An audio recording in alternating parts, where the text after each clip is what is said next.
Everyone, welcome to my another blog. যাই হোক, অনেকদিন পর ব্লগে, নানা ব্যস্ততার কারণে ব্লগিংয়ে রেগুলার না, তো আজকে একটু ফ্রি আছি, তো ভাবলাম একটু ডেলাম টুডে আশেপাশে ঘুরে আসা যাক। তাহলে তো যাবার চিন্তা করেছি Kalikapur bridge, Kalukhali railway station এবং একটা নতুন একটা ব্রিজ হয়েছে কালুখালীতে, সেখানে। আর যদি সময় পাই মীর মোশাররফ হোসেন স্মৃতিকেন্দ্রে যাব। জানি না সব লোকেশনে যেতে পারবো কিনা, তবে দেখা যাক কি হয়।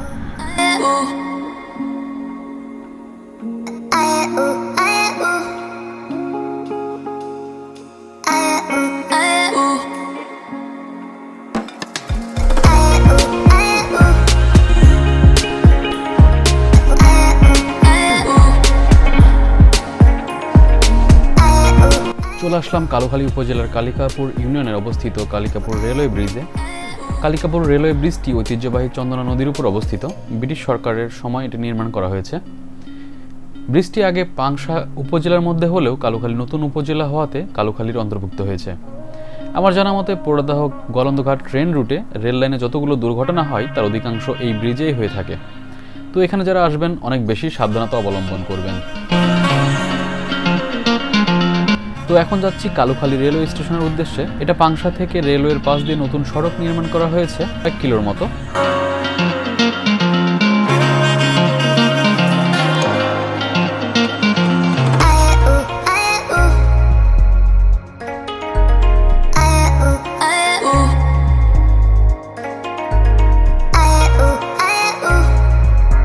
চলে আসলাম কালুখালী রেলওয়ে স্টেশনে। এটা রাজবাড়ী জেলার একটি রেলওয়ে স্টেশন।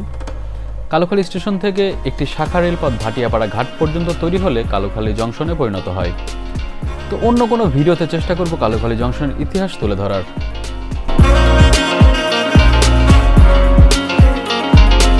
এখন যাচ্ছি কালুখালী উপজেলার পাশে নতুন একটা ব্রিজ হয়েছে, যেটা কিনা দেখতে অনেকটা হাতির ঝিল ব্রিজের মতো। ব্রিজ নির্মাণাধীন অবস্থাতে একটা ব্লগ করেছিলাম, ভিডিওটির লিঙ্ক আমি আমার ভিডিও ডিসক্রিপশনে যুক্ত করে দিব, আপনারা চাইলে দেখে নিতে পারেন।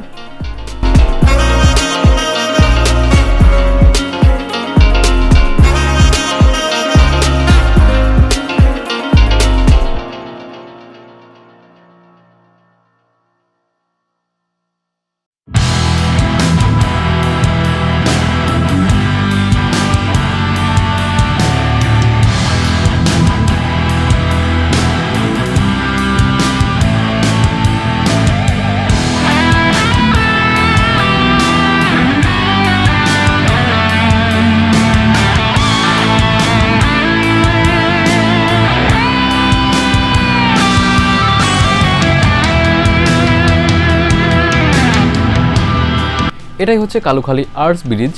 ব্রিজটি নির্মাণ হওয়াতে চন্দনার দুই পারের মানুষের যাতায়াত যেমন সুবিধা হয়েছে, তেমন কালুখালীবাসীর জন্য বিকেল এবং সন্ধ্যায় অবসর সময় কাটানোর দারুণ এক জায়গা বলা যেতে পারে। পরবর্তীতে চেষ্টা করব এখানে রাতের একটি ভিউ দেখানোর।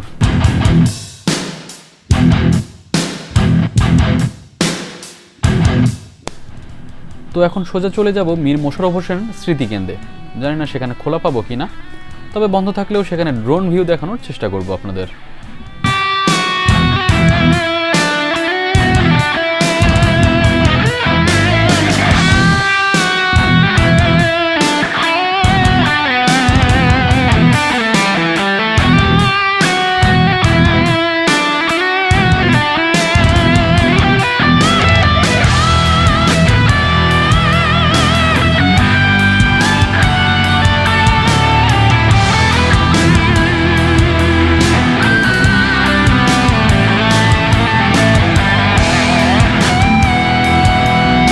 নির্দিষ্ট সময়ে পৌঁছাতে না পেরে ভিতরে প্রবেশ করতে পারলাম না, তবু আপনাদের সাথে এখানকার কিছু ড্রোন ভিউ শেয়ার করার চেষ্টা করছি।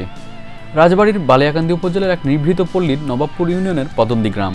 কালজয়ী উপন্যাস বিষাদ সিন্ধুর রচয়িতা মীর মোশাররফ হোসেনের সমাধিস্থলকে ঘিরে গ্রামটি অনেকেরই চেনা। মীর মোশাররফ হোসেন 1847 সালে 13 নভেম্বর কুষ্টিয়ার লাহিনীপাড়ার মাতুলালয়ে জন্মগ্রহণ করলেও তার জীবনের প্রায় পুরো সময় অতিবাহিত করেছেন পৈতৃক নিবাস রাজবাড়ির বালিয়াকান্দি উপজেলার নবাবপুর ইউনিয়নের পদমদি গ্রামে। এখানে মীর মোশাররফ হোসেন তার জীবনের উল্লেখযোগ্য কাব্য, উপাখ্যান, উপন্যাস, নাটক, আত্মজীবনী, অনুবাদ এবং প্রবন্ধ রচনা করেন।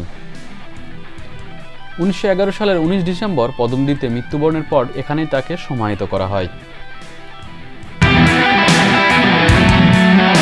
তো এই ছিল আজকের ভিডিও। দেখা হবে নতুন কোনো ভিডিওতে। ততক্ষণ ভালো থাকবেন, সবাই সুস্থ থাকবেন।